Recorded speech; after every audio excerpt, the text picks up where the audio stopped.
Silence, poetry, and listening. A Barbarian Lunatic production.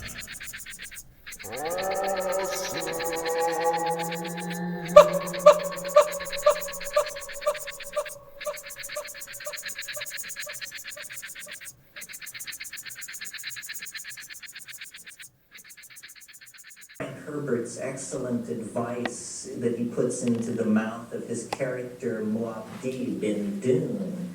He says, when the fear comes, it comes like a great wind.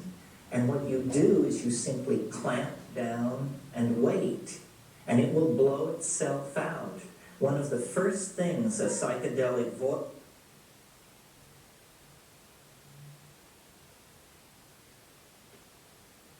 Suicides like Weininger and Seidel.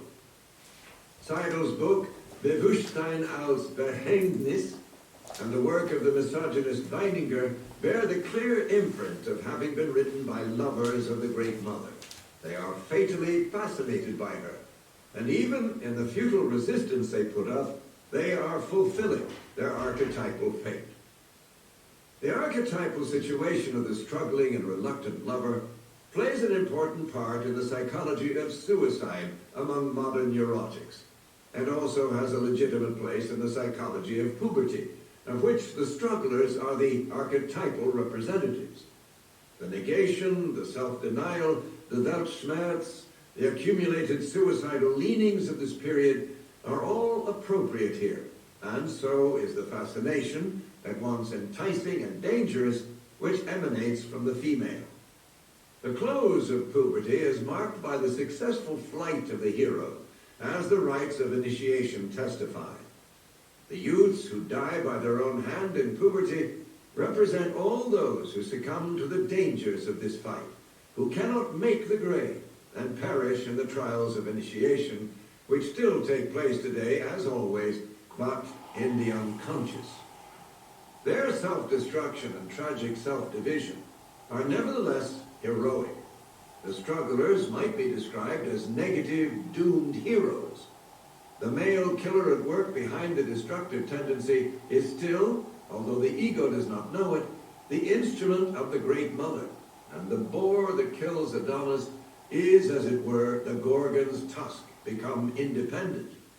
But for all that, an ego that kills itself is more active, more independent and individual than the sad resignation of the languishing lover. In the separation of the male antagonist from the male-female Ouroboros, and in the splitting of the Great Mother into a good mother and her destructive male consort, we can already discern a certain differentiation of consciousness and a breaking down of the archetype.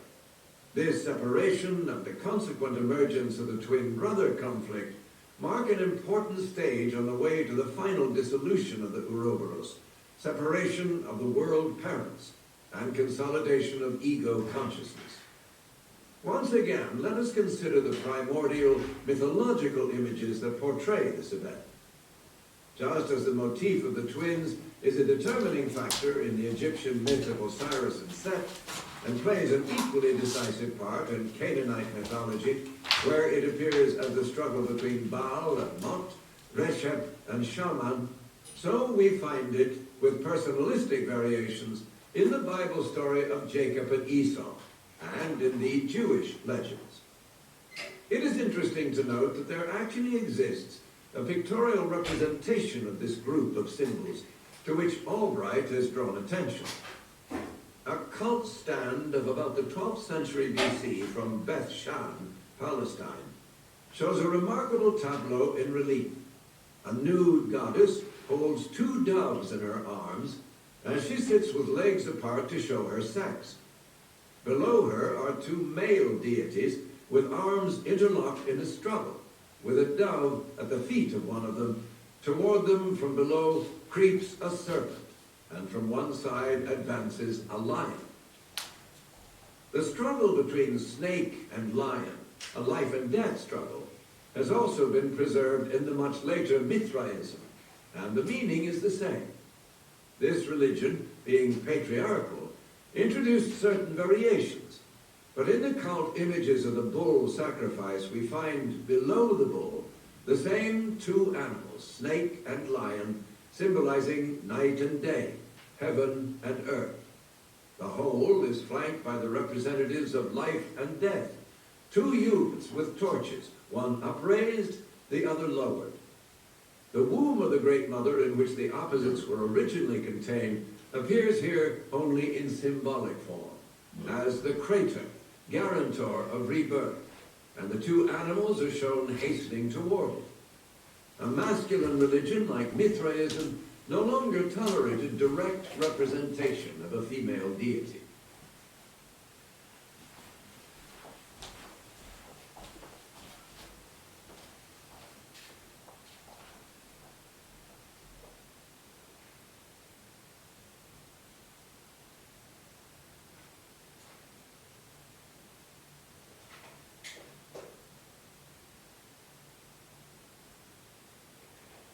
Okay. I think I'm just going to speak. I want to say nothing, but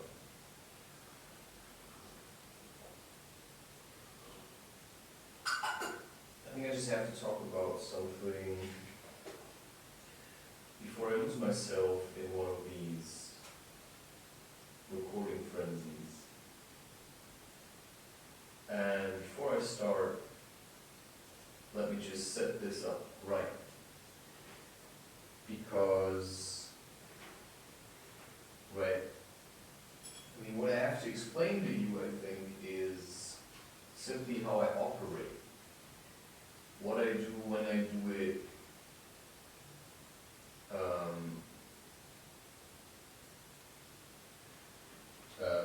quite possibly also the reasons for me even doing it.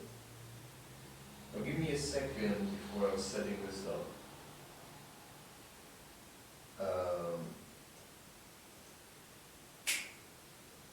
I have never done it in such a way. But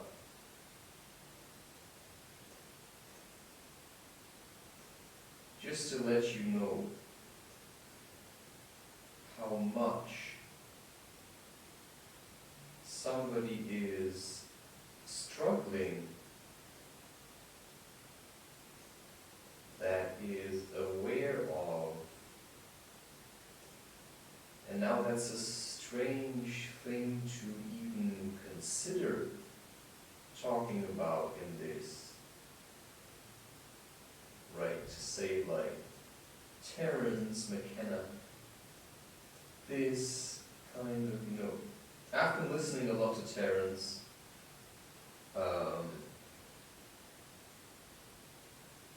I'm just saying that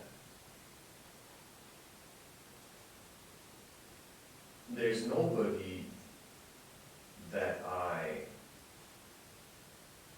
really trust in matters of psychedelic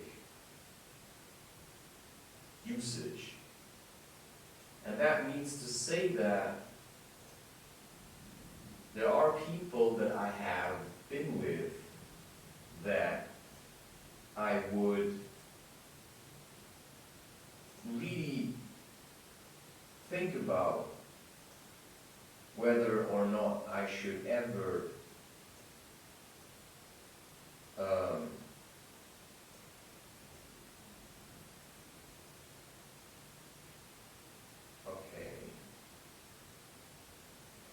like never underestimate the powers of a pretender.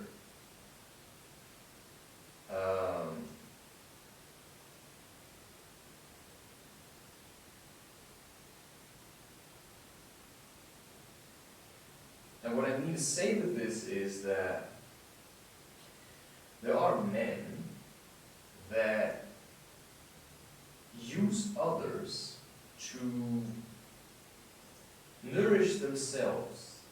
So, if I consider myself as a friend to other people, then I also have to ask myself who I want to be friends with. Who do I want to give myself to? And, what is my own reason for doing so? Now, what I have to say is that I have spent time with people that showed me over and over again that they were not who they said they were. Now, that's a very delicate place to find yourself in, simply because, do you know who you really are in the presence of others, and then alone in your room? Like, what of the things that you say when you are with other people is really truly you? And what of the things that you say is actually other people? And that is, a lot of the relationships that I see are actually diseased by the wish to succeed and to be better than others. Now, I'm currently writing, or I'm in the process of writing, my newest book called Mentality of a Warrior. And of course, I'm aware of the fact that for me, YouTube, most of all, is certainly an advertising platform. It's something that I do to raise awareness for the work that I have been doing for numerous years. And numerous, you may say, okay, when did you start? 2020, 2021. 2020, 2021. Right? It's like my podcast started then, I wrote my first book, The Book of Fear, and then my journey started. And that was after a lifetime of experiences. So I was only introduced to psychedelics at the age of 26. And when I say psychedelics, I mean things like mushrooms, and I mean things like mustard, and I mean things like, basically anything. But there are certainly differences in the effect these things have. And if you want to understand what makes sense, then you have to start asking questions and finding answers. And I'm living here in a city, and people were telling me how violent it is here, because they were living in a world of violence within themselves. Their worldview is one of violence. And now the question is, ought I to challenge these ideas of violence? Because if somebody wants violence, and I subject myself to such a person, then what would that mean to me specifically as an individual if, my subjecting myself to a person that wants to live in a world of violence, would that mean that we would become friends and we would change the world together and walk like hand in hand, like two brothers from another mother, as the saying goes? Or would he simply spend time with me and wait until he can betray me because, he never managed to overcome his hatred? And, I tried to engage with people that I would certainly call, kind of depressed. And what I have to say is that my subjecting myself to violent beings, not just men, but also women, I'm also talking about old people here, turned me into a more violent being, which is why I have chosen to spend time in isolation and only rarely give myself to the public. And that is simply to protect myself from all the hate and the rage, so I can focus on doing my job and trying to explain, where, people may be going wrong in their own lives. Because, if you spend time with people who are violent, then what you have to understand is the reason for their violence, which makes it so hard to simply say no to them. Because, everyone has a heart. And people try to act like they don't. Because in order to connect and open your heart, you actually have to look inside. But if everything you have on the inside is like really painful stuff, then it may be too much to overcome on your own, which is why I simply said, I want to give what I have to as many people as I can, because, and that's basically, some kind of research that I did. Can I spend time with people? Can I spend time with people? Oh shit. And then still do what I'm doing at the same time. And that means to say, can I be this kind of savior that I think people need in the presence of others? Or let's say, would it be better to simply retreat within and just do your work? And that's probably something you may say I have learned with my father, which is, to say the least, a difficult relationship between two human beings that, could not be more different in appearances and ideals for, life. And, well, I have managed to get to a relationship that I would call healthy, which is a very strange position to find yourself in if most of your life you've been dealing with feelings of hatred and rage. And what I started to realize is that often the people that I felt great hatred towards were actually using me to project their own ideas of self-hatred onto themselves. So if I think I'm a piece of shit, I'm going to get people to treat me like a piece of shit, because that's what I think, I am and what I deserve, I treat people like shit and people treat me like shit in return. And that's then what turns into a vicious cycle of, trying to repeat certain experiences because, that's what you think your life should be like. And so I need women that I feel like would want to spend, time with me, okay? And I realized that if I would enter into this relationship, then what we would do is simply repeat what you think ought to happen, which is we get together, we kind of have sex, and then the relationship will end again, because that's what you want. You do not want a humble and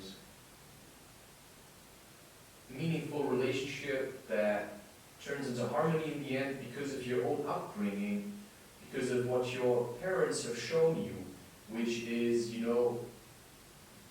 certain forms of terror, certain forms of, emotional terror between men and women, one trying to control the other, or, well, saying one trying to control the other, or pushing the other one away, right? So creating distance and then, exploding into a sexual frenzy. But the thing is that such a relationship is so toxic that after some time you will realize that you cannot maintain this for very long. Like, if only one person is really devoted to loving, because that's what they think they deserve, and they know it in their heart that, they can have a better relationship than the ones they had before, then, at least someone starts taking responsibility for, his own wishes in life, which then means, of course, that he says, I like myself enough to seclude myself from people that just want to use me to prove to themselves that, men are terrible. I wanted to be with a woman that says, I don't know how you feel about me, but I really like you. And I'm willing to sacrifice, basically, the existence of sex in my life. Because if I can't have sex with you, then I'm not going to have sex with anyone. And, that is, I believe, the real me. Because I have tried to uphold these images I have received from other men that were trying to portray this kind of a masculine image that wants nothing more than sex. But now we have to understand the relationship between women and men, because if a man wants to have sex, then maybe he just wants to give to a woman what she thinks she needs in order to feel better. And that's then the answer. Because if you turn out to be basically some kind of a leapdog for women, because you're reluctant to work with your desire to have sex and simply accept that, sometimes it's simply better to learn how to give to yourself what you want a sexual partner to give to you. And what that would mean in the long run is that if you learn to give to yourself, but also remember to experiment with how much you can actually give to others, which is a fickle thing, because imagine you go to the streets and there is a real, heroin addict, and you start giving this heroin addict whatever you have, which is love, because, you want the heroin addict to make you feel better, and make you feel loved, because he's taken heroin, but, how does he feel if he hasn't taken it? And then you just go there because, maybe you want other drugs. That's the position I found myself in at times, that I went to people in order to smoke cannabis. And I think people started to pick up on it. There were people which okay, that's not really true, because I actually liked them. But, to what degree am I supposed to love another man? I want male relationships to be exclusively of a, this kind of friendship nature. And I was never sure how far other men were willing to go with me, and if they would force themselves upon me, even though they have given me great advice. Which is a really strange thing, because if somebody tells me that I should be careful in the presence of others when I take psychedelic substances, because there are people that would just give you something so they can rape you. If somebody gives me such an advice, do I really have to be scared of him? And that is the challenge I face, because if somebody thinks, maybe I want to rape him, which I do not want, but he may still feel raped emotionally, which, I think, sometimes you just have a really strong bond. And I think if you would be, okay, I have actually no idea. I have no idea, I'm not sure whether I should choose friendship or not. What I know is that people like Yogananda, for instance, they never wanted to have sex. Okay, then I have to face also the consequences, which is why, I will never have children then. And that's the problem, because now I feel this deep devotion to one woman, and I realize that if I just keep exchanging women for sex, then how am I ever supposed to, have my set complete that I want in my life as, this perfect place that I imagine and that I envision, where I say, this is what I need, or certainly this is something I would like to see in my own life, which is myself, in the presence of children, in a safe environment, with a woman. I was even thinking about the possibility of having several wives, because all the women that I met just wanted to create distance between us. And that's the problem I'm facing, where I think, well, if there's not a single woman out there that wants to be with me, then maybe I should consider the fact that, all women want is just a casual relationship to a man. Just have sex, and, then just do it by themselves. And, that is a dangerous philosophy for humanity, because if every man thinks like that, then you can imagine how many lonely women will be roaming around the surface of ordinary existence, alone with their children, isolated in their homes, afraid to, open up to anyone, because every man that ever came just used them, raped them, and then just left them. And that's just something I cannot accept. Not because I'm some kind of goody two-shoes, but because I believe, if I can see myself in a woman, which is, there are no empaths. There are just people that open up to the possibility that we are all the same. Which is why I say, how can I treat a dog like, some kind of random animal, while animal is just a word? I see a dog, and, I can see myself in the dog, like, if I would be a dog, I could have, dog children, but I'm not a dog, which is why, there's a certain degree to which I can open up to a dog too. Such as there's a certain degree, there's no point in, what people do, like, it's a weird topic to talk about, but what's the point of bestiality? It's just stupid. It's just, to me, it's stupid, because who do you think you are? Maybe you should just eat less meat. And so you realize there are so many factors, and every time I want to be silent, and I'm home, and I think, what am I supposed to do? And then I have all these ideas in my head, and then I listen to a video, and the video said, I'm gonna go bouldering, on Saturday. And when I saw it, I actually felt like, was that completely honest? Was that the real me that says, that's what I want to do today? Or what, do I want to go and support somebody else's dream, or do I want to live my own dream? And that's a very important fact. So I only indulge myself in the works that help me to progress and to become who I think I'm supposed to be. And that then, of course, is the choice that I make. And that shows me who I truly am, because I'm not the guy who just goes to the boulder hall to have random sex. No.